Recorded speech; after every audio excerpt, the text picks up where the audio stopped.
बोरी हरियाइल दहिया में दहिया उली हल छुआई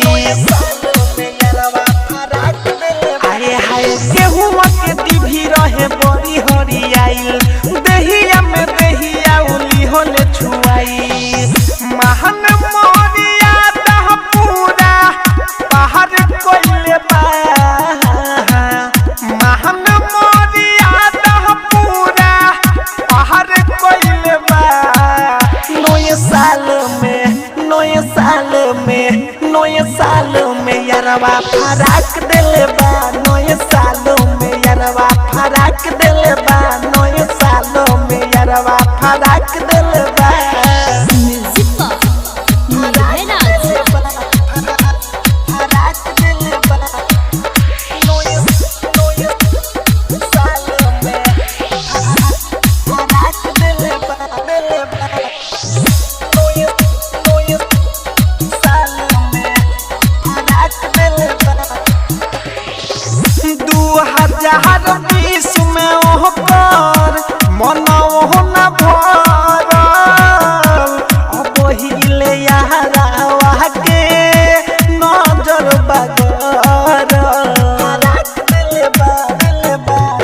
सखी 2020 में ओह पर मनवा न भरल अब हिले यारावा के नजरी बगरल गोहरे काल गलिया हमर काट लेले बा गोहरे काल गलिया हमर काट लेले बा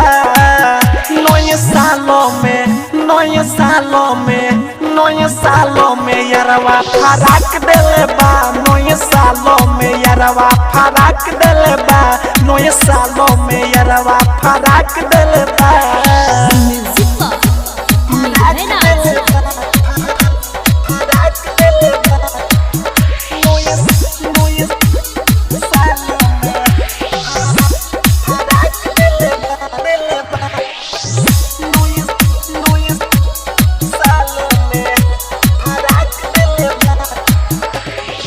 भर में सबे से ज्यादा फोन हो लगावे मुन्ना इम्तियाज ही जत माटी में मिलावे ए सखी दिन भर में सबे से ज्यादा फोन हो धरावे मुन्ना इम्तियाज ही जत माटी में देख के होरती किशोर हमें डांट देले बा देख के होरती किशोर हमें डांट देले बा नए सालों में यारवा फराक दिले बा नए सालों में यारवा फराक दिले बा नए सालों में यारवा फराक दिले बा आए हाय गेहुआ के डिभी रहे बड़ी हरियाइल दहिया में दहिया उली होले छुआई महान मोरिया दह पूरा पहाड़ कोइले बा महान मोरिया दह पूरा पहाड़ कोइले बा नए साल में यारवा फराक दिले बा नए साल में यारवा फराक दिले बा नए साल में यारवा फराक दिले बा। संगीत रिकॉर्डिंग स्टूडियो बखरी बाजार।